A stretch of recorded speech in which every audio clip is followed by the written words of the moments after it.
Good afternoon student, welcome to TSN school. Class 7 subject है आपका हिंदी, पंखुड़ी हिंदी व्याकरण में आज हम पाठ 17 अविकारी शब्द जिन्हें अव्यय कहते हैं उनका अध्ययन करेंगे। अव्यय का अर्थ है जिनका व्यय न हो, अर्थात जो शब्द एक ही रूप में बने रहते हैं वे क्या होते हैं? अव्यय होते हैं। अव्यय क्या होते हैं? जिनका व्यय ना हो, जो एक ही रूप में बने रहते हैं वो होते हैं अव्यय। संज्ञा, सर्वनाम, विशेषण और क्रिया के संज्ञा, सर्वनाम, विशेषण और क्रिया के रूप लिंग, वचन, कारक आदि के कारण क्या होते हैं? परिवर्तित हो जाते हैं। लेकिन हिंदी भाषा में कुछ ऐसे शब्द भी हैं जिनके रूप नहीं बदलते। ऐसे शब्द क्या होते हैं? अविकारी या अव्यय कहलाते हैं। कि संज्ञा हुई, सर्वनाम हुआ, विशेषण हुआ और क्रिया हुई, इसके जो रूप होते हैं वो लिंग, वचन और कारक के कारण क्या होते हैं? इनके रूप क्या होते हैं? परिवर्तित हो जाते हैं। लेकिन जो अविकारी शब्द होते हैं या अव्यय होते हैं वो उनका रूप नहीं बदलता है। ना तो लिंग में बदलेगा, ना वचन में, ना कारक में। वो जैसे रहे वैसे के वैसे ही हिंदी भाषा में रहेंगे। अव्यय शब्द 4 प्रकार के हैं: क्रिया विशेषण, संबंध बोधक, समुच्चय बोधक और विस्मय बोधक। ये 4 प्रकार होते हैं अव्यय के। सबसे पहले अपन पढ़ रहे हैं क्रिया विशेषण। सबसे पहले वाला भेद कौन सा पढ़ रहे हैं अव्यय का? अपन क्रिया विशेषण। नीचे लिखे वाक्यों को ध्यान से पढ़िए। मनीष चुपके चुपके घर में गया। वह चलते चलते अचानक रुक गया। मैं बहुत थक गया हूँ। इन वाक्यों में चुपके चुपके, अचानक तथा बहुत क्रियाओं की विशेषता बता रहा है। क्या कर रहा है ये? किसकी बता रहा है? जैसे मनीष कैसे गया? घर में गया। कैसे गया? चुपके चुपके। और वह चलते चलते अचानक रुक गया और मैं बहुत थक गया। तो ये किसकी विशेषता बता रहा है? क्रियाओं की। अतः हम इन्हें क्रिया विशेषण कहते हैं। इस प्रकार हम कह सकते हैं कि क्रिया विशेषण किसे कहते हैं? जो अव्यय शब्द क्रिया की, जो अव्यय शब्द हैं वो क्रिया की क्या बता रहे हैं? विशेषता बता रहे हैं। उन्हें अपन क्या कहेंगे? क्रिया विशेषण कहेंगे। जो अव्यय शब्द क्रिया की विशेषता बताते हैं उन्हें क्या कहते हैं? अपन क्रिया विशेषण कहते हैं। अब क्रिया विशेषण के भी भेद हैं। क्रिया विशेषण के 4 भेद हैं: कालवाचक क्रिया विशेषण, स्थानवाचक क्रिया विशेषण, परिमाणवाचक क्रिया विशेषण, रीतिवाचक क्रिया विशेषण। तो कालवाचक क्रिया विशेषण है सबसे पहला। जो क्रिया विशेषण शब्द क्रिया के होने के समय की सूचना देता है उन्हें कालवाचक क्रिया विशेषण कहते हैं। जैसे परीक्षा के दिनों में मनोज रात भर पढ़ता रहता है। कालवाचक से आपको समझ में आएगा कि काल मतलब समय की अपन को जो सूचना मिल रही है जिन शब्दों से, तो वहाँ पर क्या होएगा? कालवाचक क्रिया विशेषण होगा। जैसे आपको बताया कि परीक्षा के दिनों में मनोज रात भर पढ़ता रहता है, तो रात भर क्या है? वो कालवाचक हुआ ना। जैसे सोहन कभी कभी आता है, तो कभी कभी क्या हुआ? कालवाचक क्रिया विशेषण। गीता अभी गई, तो इससे अपन को क्या पता चल रहा है कि कालवाचक क्रिया विशेषण कौन सा है? अभी। तो कुछ कालवाचक क्रिया विशेषण कौन कौन से हो सकते हैं? देखो, प्रतिदिन, आज, कल, पहले, बाद में, दिन भर, हमेशा आदि।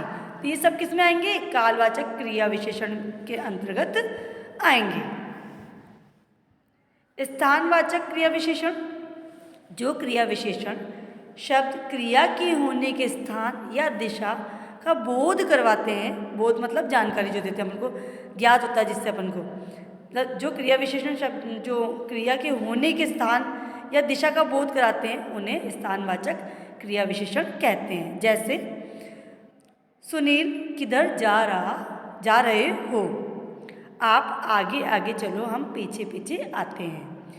बाहर जाओ और वहाँ जाकर खेलो। कुछ स्थानवाचक क्रिया विशेषण है जैसे यहाँ, जिधर, आर पार, ऊपर, नीचे, आमने सामने, भीतर, बाहर, निकट, मध्य, आगे, दाहिने, किधर, उधर, वहाँ, यहाँ से वहाँ तक आदि। ये सब क्या है? स्थानवाचक क्रिया विशेषण। जहाँ पर अपन को स्थान और दिशा का बोध हो रहा है वहाँ पर क्या होगा? स्थानवाचक क्रिया विशेषण होगी। तीसरा आपका परिमाणवाचक क्रिया विशेषण। जो क्रिया विशेषण क्रिया की मात्रा अथवा उसके परिमाण का बोध करवाते हैं उन्हें परिमाणवाचक क्रिया विशेषण कहते हैं। जैसे उतना बोलो जितना आवश्यक हो। सौम्या दिन भर पढ़ती रही। उसके पास पर्याप्त धन है। कुछ परिमाणवाचक क्रिया विशेषण जैसे ज़्यादा, खूब, पर्याप्त, बारी बारी, थोड़ा थोड़ा, जरा, थोड़ा, तनिक, अति, अत्यंत, काफ़ी, कितना, जितना, उतना आदि। ये सब क्या है? परिमाणवाचक क्रिया विशेषण। आई बात समझ में? अब इसका है फोर्थ, रीतिवाचक क्रिया विशेषण। जो क्रिया विशेषण शब्द क्रिया के होने की रीति के विषय में बताते हैं उन्हें रीतिवाचक क्रिया विशेषण कहते हैं। जैसे गानों की नई कैसेट धड़ाधड़ बिक गई। बीमार व्यक्ति एकाएक चिल्ला पड़ा। चिकित्सक की सलाह अवश्य माननी चाहिए। राधा धीरे धीरे चलती है। तो जहाँ पर अपन को जिस शब्द से क्रिया के होने की रीति के विषय में ज्ञात हो रहा है अपन को, वहाँ पर क्या होगा? रीतिवाचक। जैसे ये धड़ाधड़, गानों की नई कैसेट धड़ाधड़ बिक गई, एकाएक, अवश्य, धीरे धीरे, ये सब किस में आएंगे? रीतिवाचक क्रिया विशेषण में। कुछ रीतिवाचक क्रिया विशेषण है जैसे वास्तव में, निसंदेह, अवश्य, जरूर, शायद, संभवतः, कदाचित, प्राय, हाथों हाथ, सुखपूर्वक, अचानक, अकस्मात, शीघ्र, ध्यानपूर्वक, बहुधा, क्यों, कैसे, कहाँ, सहसा, एकाएक आदि सब क्या है? ये रीतिवाचक क्रिया विशेषण के शब्द हैं। ये अपन पढ़ रहे थे किसके? क्रिया विशेषण के 4 भेद। अब अपना जो दूसरा है, अव्यय का जो दूसरा भेद है वो कौन सा है? संबंध बोधक। नीचे लिखे वाक्यों को ध्यान से पढ़िए। राम के बिना सीता अधूरी है। पटना गंगा के किनारे है। पुलिस चोर के पीछे पड़ी है। पेड़ के ऊपर कबूतर उड़ रहा है। ऊपर दिए गए वाक्यों में बिना, के किनारे, के पीछे और के ऊपर शब्द 2 संज्ञाओं शब्दों के बीच क्या बता रही है? संबंध बता रही है। इन्हें संबंध बोधक कहते हैं। इस प्रकार हम कह सकते हैं कि जो शब्द संज्ञा या सर्वनाम का संबंध वाक्य के अन्य शब्दों के साथ जोड़ते हैं वह संबंध बोधक कहलाते हैं। जैसे अभी बताया कि आपको राम के बिना सीता, अब राम और सीता क्या हो गए? संज्ञा शब्द हो गए। तो ये दोनों में क्या बता रही है? के बिना, जो बिना आया है ये किसके बारे में बता रही है अपन को? संबंध के बारे में। तो यहाँ पर कौन सा आएगा? संबंध बोधक अव्यय होगा। संबंध बोधक शब्दों को 3 आधारों पर वर्गीकृत किया जा सकता है। प्रयोग के आधार पर, युक्ति के आधार पर, अर्थ के आधार पर। सबसे पहले अपन प्रयोग के आधार पर पढ़ रहे हैं। प्रयोग के आधार पर संबंध बोधक 3 प्रकार से प्रयोग में लाए जाते हैं। पहला है विभक्ति सहित। संज्ञा शब्दों की विभक्ति के बाद आने वाले संबंध बोधक जैसे तालाब के बीच कमल खिला है, धन के बिना कोई नहीं पूछता, मेरे घर के पीछे मैदान है। तो ये किसके आधार पर है? प्रयोग के आधार पर। कौन सा वाला? विभक्ति सहित। किसका? संबंध बोधक का। फिर दूसरा है विभक्ति रहित। पहले सहित पढ़ा अपन ने, अब रहित। संज्ञा के पीछे बिना विभक्ति के आने वाले संबंध बोधक जैसे उसके बिना मेरा है ही कौन, तुम्हारे पीछे मेरी कार खड़ी है, बच्ची घंटों तक रोती रही। ये किसके बिना था? विभक्ति रहित, मतलब इसमें विभक्ति नहीं लगी थी। और अपन ने पहले पढ़ा था वो किसका? विभक्ति सहित। जैसे के बीच, के बिना, के पीछे। अब इसमें अपन ने पढ़ा बिना, पीछे, तक। फिर है मिश्रित रूप। संबंध बोधक का प्रयोग उक्त दोनों ही रूपों में होना चाहिए, होना है। जैसे सचिन ने तार द्वारा पिताजी की बीमारी की सूचना दी। किसके द्वारा? तार के द्वारा। सचिन ने तार के द्वारा मतलब विभक्ति रहित भी हो सकता है और विभक्ति सहित भी हो सकता है, तो ये मिश्रित रूप हो गया। के द्वारा पिताजी की बीमारी की सूचना दी। आई बात समझ में? ये किसके आधार पर था? प्रयोग के आधार पर, व्युत्पत्ति के आधार पर। इस आधार पर संबंध बोधक के दो भेद माने गए हैं, मूल और यौगिक। जो मूल रूप है तक, पास, मात्रा, बिना, रहित आदि। यौगिक जो संबंध बोधक दूसरे शब्दों से निर्मित हो, जैसे संज्ञा से, के बदले की और के बदले की अपेक्षा आदि। अब विशेषण से के तुल्य, के समान और के जैसे आदि। क्रिया विशेषण से के बाहर, के पीछे, के ऊपर आदि। ये सब क्या है? व्युत्पत्ति के आधार पर। इसके भी दो बताए रूप, भेद बताए, मूल और यौगिक। फिर है अर्थ के आधार पर, जो संबंध बोधक वाला है।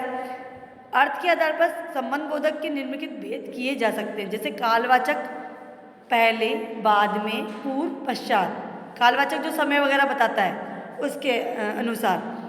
फिर है स्थानवाचक, जैसे भीतर, समीप, निकट, दूर, बाहर, ऊपर, नीचे, आगे, पीछे आदि। तुलनावाचक, स्थानवाचक तो अपन जहाँ पर अपन को स्थान का बोध होता है उसके बारे में बताया गया। फिर तुलनावाचक में आगे, सामने, पहले आदि। दिशावाचक के बदले, के स्थान पर आदि।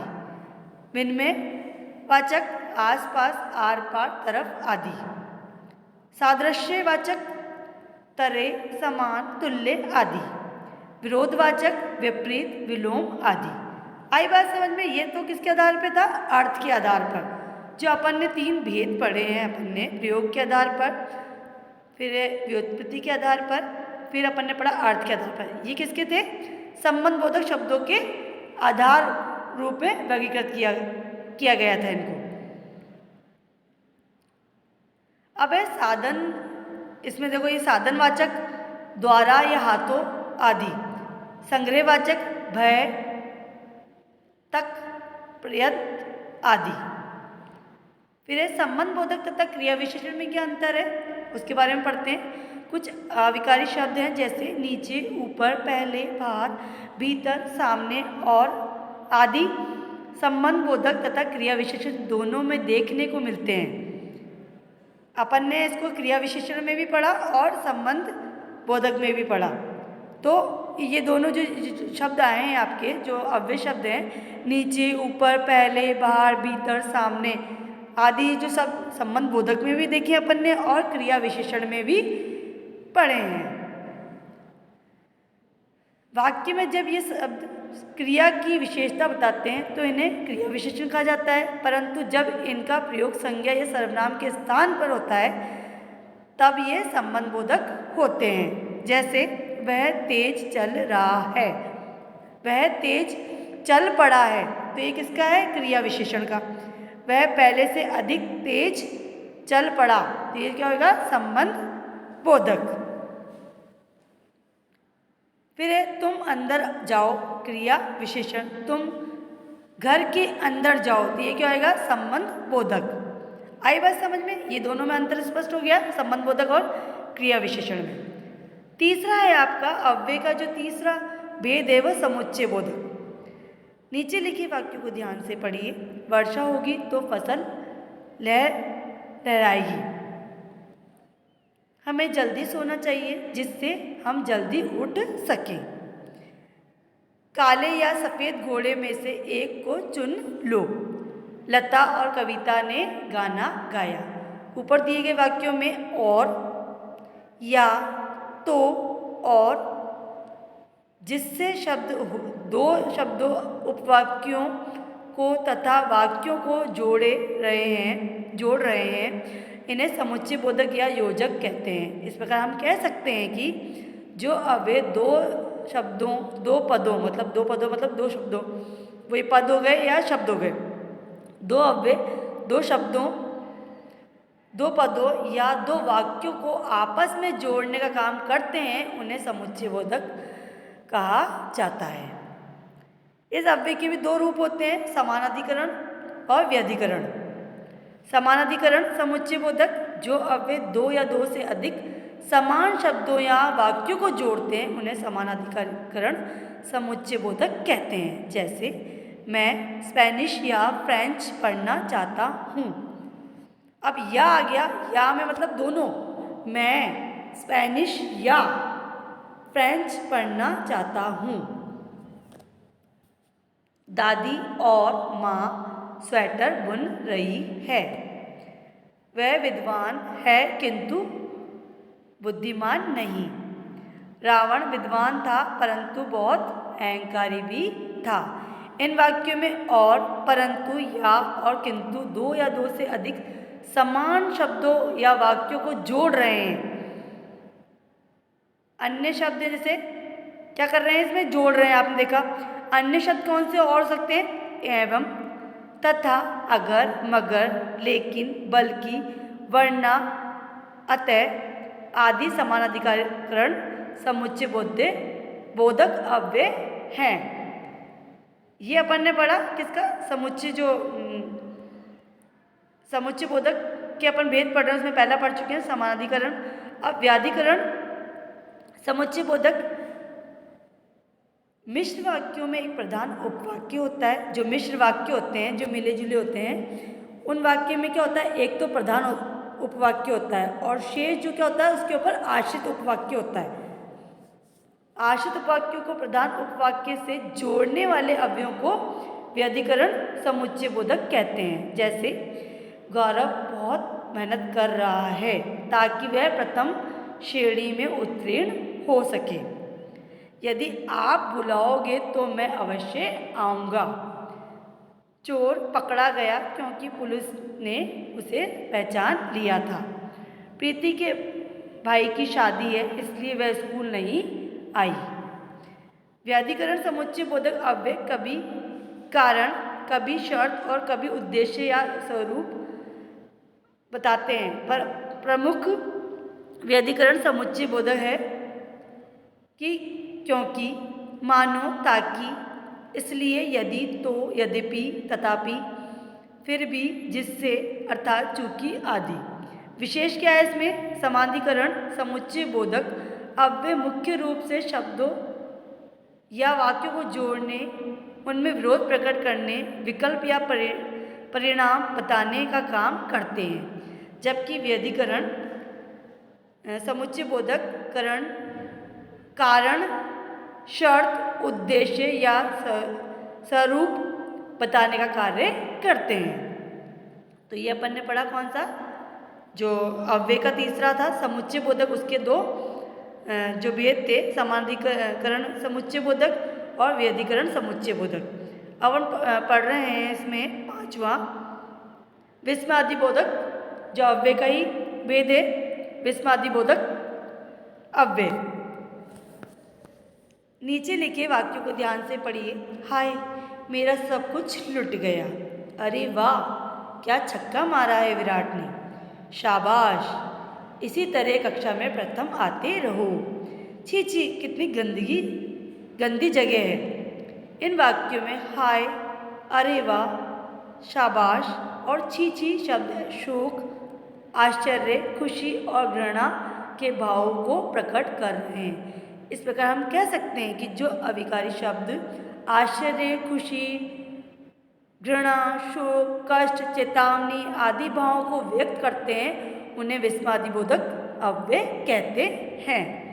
प्रमुख विस्मयादि बोधक अव्यय और उनके जो भाव हैं, हर्ष बोधक, जब खुशी होती है अपन को, वाह, आह, शाबाश। विस्मयादि बोधक अरे, हे, क्या। आशीर्वाद बोधक जीते रहो, चिरंजीव हो। संबंध बोधक अरे, रे, हे, अजी, सुनो जी। चेतावनी बोधक सावधान, हटो, बच्चों। शोक या पीड़ा बोधक हाय, हा हा, आह, उफ। ये सब क्या होता है, शोक या पीड़ा बोधक शब्द होते हैं। तिरस्कार बोधक छी छी, दत्त, थू थू, ये सब क्या होते हैं? तिरस्कार बोधक शब्द होते हैं। स्वीकृत बोधक हाँ जी, हाँ जी, ठीक। तो ये कौन सा था? स्वीकृत बोधक के शब्द थे। तो आज हमने अव्यय पाठ का अध्ययन किया है, जो कि कितने प्रकार के होते हैं? 5 प्रकार के होते हैं। कौन कौन से होते हैं? क्रिया विशेषण, संबंध बोधक, समुच्चय बोधक और विस्मादि बोधक। ये सब 4 अपन ने पढ़े हैं इसके। और फिर क्रिया विशेषण के भी अपन ने भेद पढ़े हैं। कालवाचक क्रिया विशेषण, स्थानवाचक क्रिया विशेषण, परिमाणवाचक विशेषण, रीतिवाचक क्रिया विशेषण। उसके बाद अपन ने पढ़ा संबंध बोधक। इसके कितने बताएं? प्रयोग के आधार पर, व्युत्पत्ति के आधार पर और अर्थ के आधार पर। फिर अपन ने पढ़ा समुच्चय बोधक। ये इसके भी 2 अव्यय के 2 रूप बताए, समानाधिकार और व्यधिकरण। फिर अपन ने पढ़ा विस्मादि बोधक। तो आज हमने इन 4 अव्ययों का अध्ययन किया है। धन्यवाद।